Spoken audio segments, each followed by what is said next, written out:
Wawasan Nusantara merupakan wawasan nasional atau biasa disebut wawasan outlook.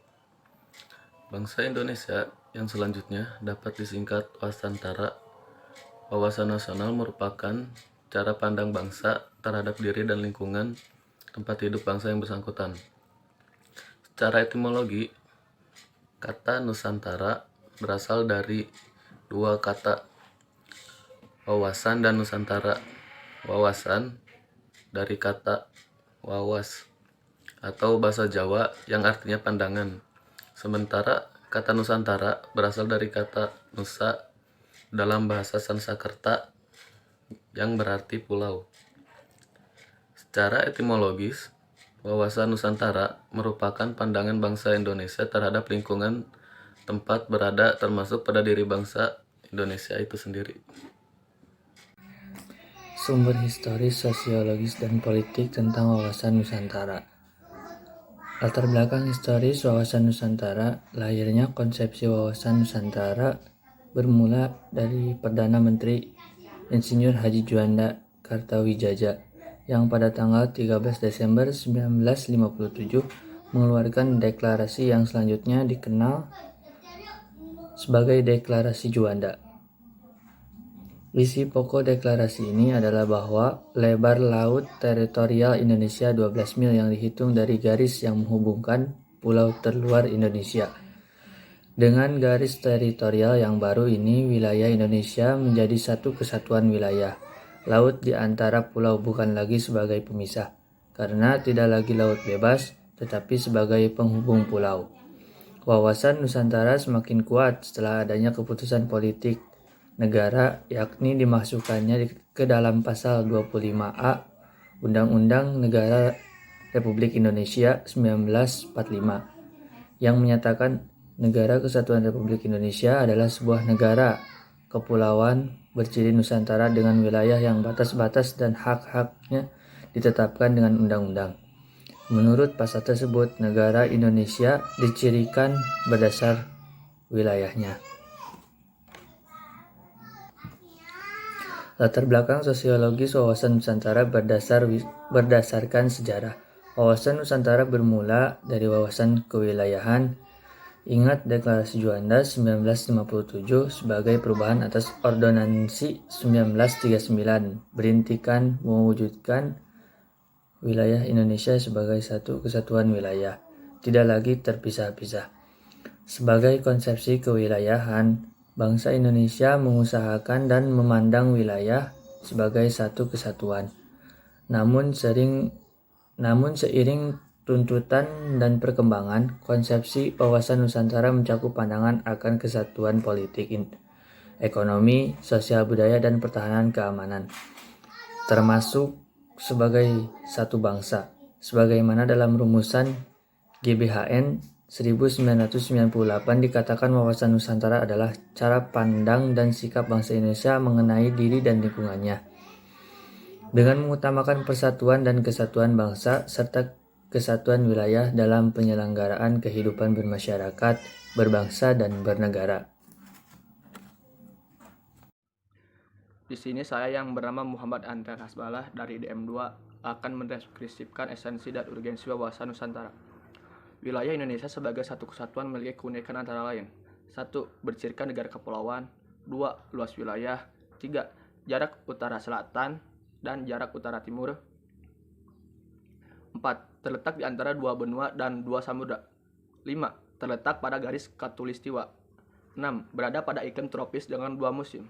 7. Menjadi pertemuan dua jalur pegunungan yaitu Mediterania dan Sirkum Pasifik. 8. Berada pada 60 lintang utara sampai 110 lintang selatan dan 950 barat timur sampai 1410 barat timur. 9. Wilayah yang subur dan habitatnya. 10. Kaya akan flora dan fauna dan sumber daya alam. Latar belakang politis wawasan Nusantara. Wawasan Nusantara pada dasarnya adalah pandangan geopolitik bangsa Indonesia. Apa itu geopolitik? Geopolitik berasal dari bahasa Yunani, dari kata geo berarti bumi dan politik atau politelia berarti kesatuan masyarakat yang berdiri sendiri, dan telia yang berarti urusan. Sementara dalam bahasa Inggris, politik adalah suatu rangkaian asas, keadaan, cara, dan alat yang digunakan untuk mencapai cita-cita atau tujuan tertentu. Selanjutnya, geopolitik dipandang sebagai studi atau ilmu. Wawasan Nusantara yang bermula dari Deklarasi Juanda 1957 selanjutnya dijadikan konsepsi politik kenegaraan. Rumusan wawasan Nusantara dimasukkan dalam naskah garis besar haluan negara atau yang disingkat GBHN sebagai hasil ketetapan MPR mulai tahun 1973, 1978, 1983. 1988, 1993, dan 1998. Setelah GBHN tidak berlaku disebabkan MPR tidak lagi diberi kewenangan menetapkan GBHN. Konsepsi wawasan Nusantara dimasukkan pada rumusan pasal 25A Undang-Undang Dasar Negara Republik Indonesia 1945, hasil perubahan keempat tahun 2002. Selanjutnya membangun argumen tentang dinamika dan tantangan wawasan Nusantara. Dengan adanya konsepsi wawasan Nusantara, wilayah Indonesia menjadi sangat luas dengan beragam isi flora, fauna, serta penduduk yang mendiami wilayah itu.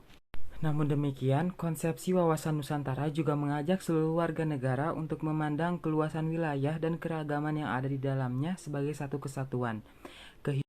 Kehidupan politik, ekonomi, sosial budaya, pertahanan, dan keamanan dalam kehidupan bernegara merupakan satu kesatuan. Wawasan Nusantara telah menjadi landasan visional bagi bangsa Indonesia guna memperkokoh kesatuan wilayah dan persatuan bangsa. Upaya memperkokoh kesatuan wilayah dan persatuan bangsa akan terus dilakukan. Hal ini dikarenakan visi tersebut dihadapkan pada dinamika kehidupan yang selalu berkembang dan bertantangan yang berbeda sesuai dengan perubahan zaman. Mendeskripsikan esensi dan urgensi wawasan Nusantara. Wilayah Indonesia memiliki keunikan yaitu bercirikan negara kepulauan atau archipelago state dengan jumlah seluas 17.508 pulau dengan luas wilayah 5.190 juta kilometer dan luas wilayah 2.027 juta kilometer dan luas laut 3.166 juta kilometer. Jarak utara-selatan 1.888 km dan jarak timur-barat 5.110 km, terletak di antara dua benua dan dua samudra, terletak pada garis khatulistiwa, memiliki dua iklim tropis, dan dengan dua musim, menjadi pertemuan dua pegunungan, yaitu Mediterania dan Sirkumpasifik, berada pada 60 derajat lintang utara sampai 110 lintang selatan, 50 bujur timur sampai 1410 bujur timur, wilayah yang subur dan suitable atau dapat dihuni, kaya akan flora, fauna, dan sumber daya alam. Konsep wawasan Nusantara merupakan pandangan bahwa Indonesia sebagai satu kesatuan wilayah merupakan satu kesatuan politik, sosial budaya, ekonomi, serta pertahanan dan keamanan. Atau dengan kata lain, perwujudan wawasan Nusantara sebagai satu kesatuan politik, sosial budaya, ekonomi, serta pertahanan dan keamanan. Pandangan demikian penting sebagai landasan visional bangsa Indonesia terutama dalam mewujudkan pembangunan. 1. Perwujudan Kepulauan Nusantara sebagai satu kesatuan politik. Wawasan Nusantara berfungsi sebagai wawasan pembangunan bahwa pembangunan nasional hendaknya mencakup pembangunan dalam bidang politik, ekonomi, sosial budaya, dan pertahanan keamanan secara terpadu, utuh, dan menyeluruh.